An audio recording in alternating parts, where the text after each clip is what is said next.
I think I'm on the bottom. I can't tell if this is a fish or... No, it's on the bottom.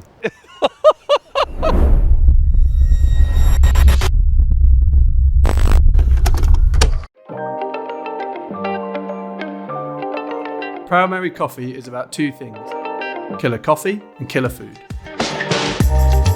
Founded in Melbourne, Australia, they also have cafes in Portland and Austin. They quickly built a reputation for quality, transparency, and a deep respect for the coffee growers behind every cup. I first came across Proud Mary in Portland back when I was starting R.A.D. Ever since, it's always been part of my trips. I even made sure our R.A.D office is just a couple of blocks away. We thought it'd be dope to create a Proud Mary colourway and R.A.D's own coffee blend, so we went to hang out with the founder Nolan in Austin. Nolan travels the world as a judge in the Cup of Excellence competition. He's mad about coffee, mad about championing growers and telling their stories through every cup of coffee he serves. He also brings those award-winning coffees into his cafes, with some coffees cost up to $150 a cup. Wild.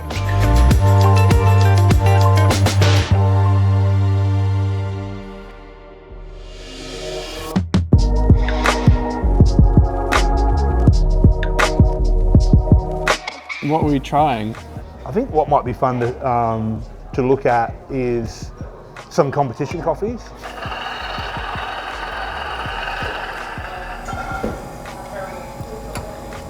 A litre estate. This is a wild and fruity, man. So elegant. This is the one that is known And as... it's kind of hard to beat, you know? Like, yeah. It's really, really special. And then have an example of some geisha from Ecuador.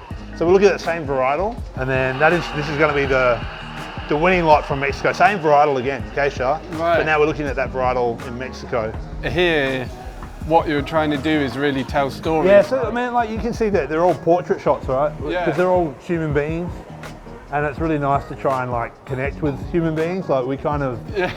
It makes us feel a part of something. The idea is that QR code. My goal is to get it so that would take you straight to a reel. And it's welcome to my farm. Wow. People have a little look around the farm. And then the next minute you're drinking your coffee while you're looking at the experiencing where it's been grown. Yeah, trying to put it into context, you know? A few months ago, in my mind, I think there was a $40 cup. Yep. But there was another one, a similar time, that was $150. So I was like, I didn't look at the menu, and I said to the guys, oh, can I just get the one on the bottom, on the deluxe side? You sure can. They came, Did they ring a bell? Yeah, they were like, yeah, of course you can. Huh? Yeah, because we had a cowbell and everything, so whenever someone orders the like $150 coffee, they had to ring the cowbell and everyone claps. I love to try and find ways that I can make the moment more impactful, you know? Yeah. This moment right now, actually, like where we're having this aromatic, it's such a beautiful moment with coffee, and knowing, like, giving the consumer a smell of what's to come, like that kind of, for me, it's like having cutlery at the table when you're at a fine dining restaurant, knowing that there's something coming. It's exciting, there's this anticipation. What was that first time you did it, like, for profession? So I wanted to go to art school, and I figured if I'm going to be a really successful artist, I need to draw perspective from somewhere. Right. And I'm like, how am I going to get that if I haven't seen the world? I then realised if I was going to travel the world, then I needed a job that I could do anywhere. Yeah, because I had no money. I'm like, how am I going to do this? I was washing dishes in this place called Café Roma. And then one day the owner was like, hey Nolan, if you want, you can make this coffee for the customer. And all those like creative juices start flowing. I'm like, man, I'm going to make this best cup of coffee I possibly can. Yeah. Pull the shot, pull the milk, send it out, and I'm kind of like leaning over, watching. And I see her grab her cup, and she has a sip, and and like rolls back into the seat, and this big sigh. And it kind of hit me from across the room. I'm like, man, I did that. I just made that girl's day that much better.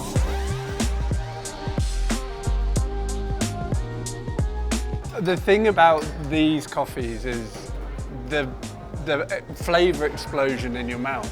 Yeah. I get. It feels softer, if I don't know if that's the way to describe it. No, 100%. Some coffees have a really like amazing silkiness to them. Yeah, they velvetiness flow to them, over your creaminess. mouth. Yeah. I've got a couple more for you guys over here. That's for you, cameraman. You're going to be trying some coffee too.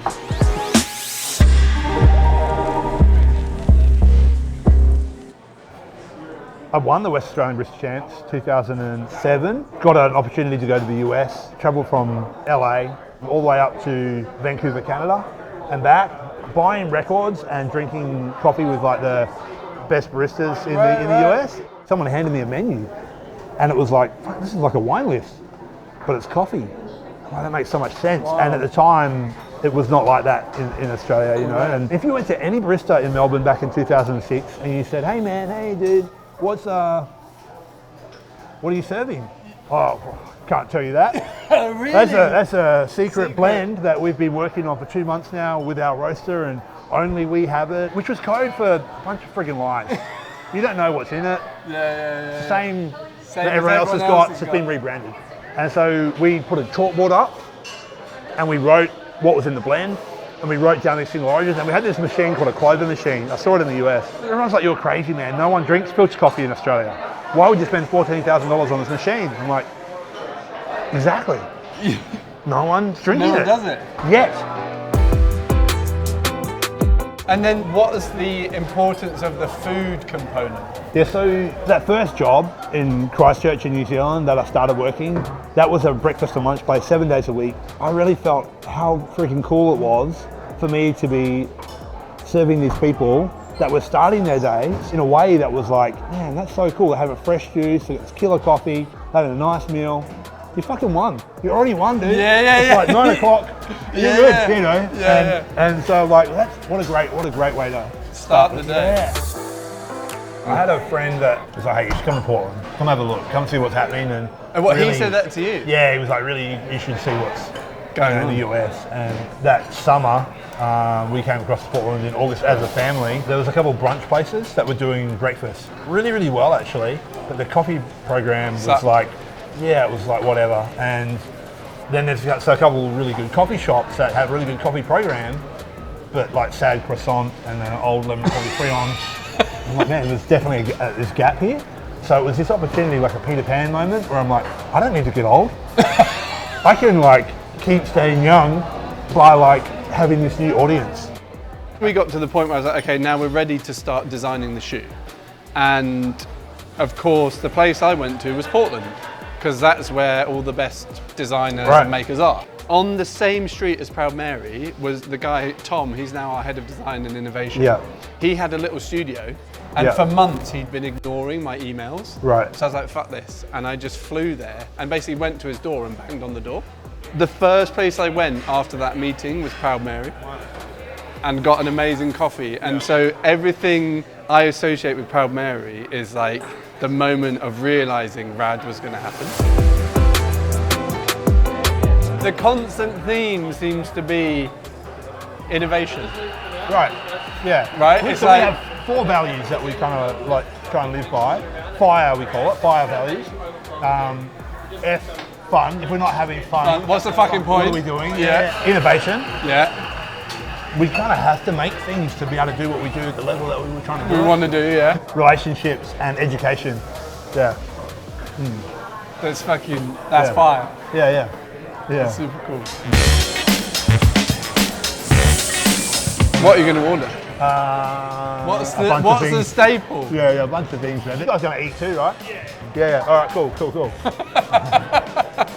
It's the only reason they're here. They're actually not filming. We need two of those burgers, I think. Oh, really? Okay. Yeah. Well, I just think these guys are going to want to like dig in.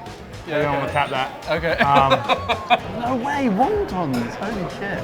Yeah, well then a kimchi Reuben for sure. Sausage roll. We've got to try pie. Yeah. Let's do a song tea. Do you want a juice? Yeah. 2 golden sunrise then. Woo.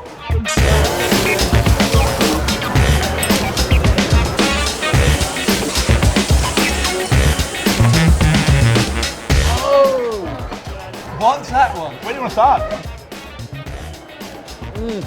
So what is chicken salt? Right, and why? Come on, come and have it.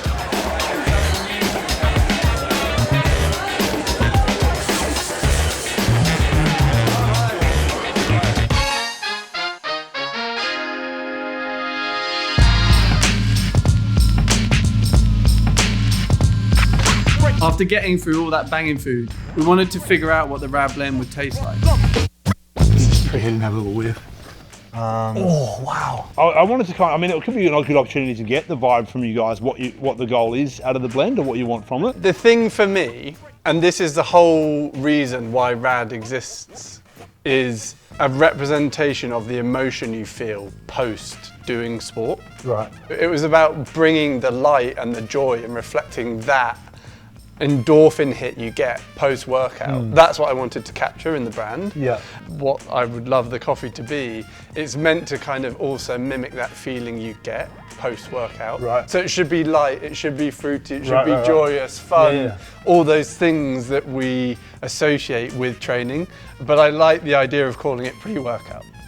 For sure. Right, because it's just like, it's going to be everything but what is in those horrible pre-workout drinks. Yeah. Yeah.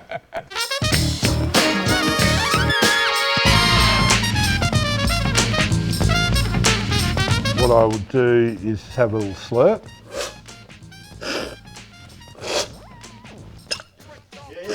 I think that'll be the one that won't knock it out of the park. Wow. Always the innovator, Nolan loves finding ways to take the coffee experience outdoors. And he had one more trick to show me.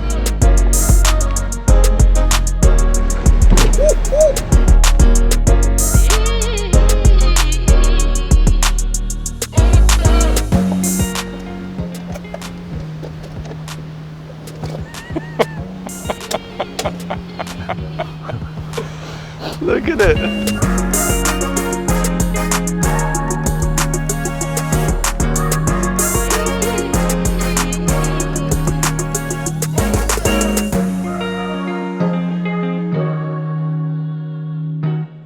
Cheers, brother. Cheers. Yeah. I was trying to reimagine what really badass coffee could look like anywhere, and had been tricking out the Rivian for that. And so it made sense that like outdoors, running groups and fitness groups seemed like a good opportunity to kind of participate. We really need to build out the audience for what we do, because we are trying to push the boundaries of what's possible and change like these kind of like belief systems on where the ceiling is at. That community is what really supports those the exploration of that. Partly like what keeps me young and keeps me like excited about what we're doing. I'm like 26 years making coffee, but I'm excited, and it's thanks to like moments like this where we can be outdoors but still kind of creating these really like special experiences for someone. All of those little details, like they all should all line up, you know, it kind of deepens the experience.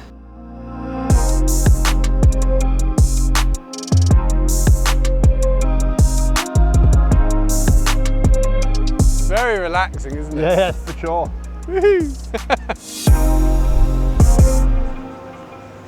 Talking about the idea of going to art school and then realising, like I put together a folio and everything, I was ready to submit it, but something came over me, was like, no, you kind of need to see the world first. Yeah.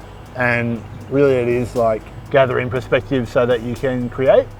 And I would say that now that I've looking back and I've travelled all over the world and had all these amazing experiences in the job, in the hopes of making better coffee. Yeah. And the cafe space is kind of like an art piece to me, where like I'm creating a space that people can walk into, that you interact with, you can get a drink from, you can eat something from. It's nourishing, it comforts you, it can be seen by the community, you're in the community. It's this hub. People come back every day. It's a living, breathing organism, really. Yeah, it's really cool, man. I'm sharing something that is really important to me with others, you know, but ultimately I do it to I'm happy with it. Yeah. And when I'm happy with it, I'm happy with it. Yeah. And I can only hope that everyone else enjoys it too. And some of it might be like, oh, I don't get it, or it didn't land. And I can't really control all of that. I do my best to make it the best that I can all the time. But that's the same as an athlete, right? Ultimately, they're going to be their harshest critic, and the most amount of pressure that is applied is from the athlete themselves. You just have to kind of work through and do it for you, and then that ultimately is the thing that gives you the results. Right. And I think that when you realise that only you are in control of the outcome, that's the thing that brings you the happiness. Sure.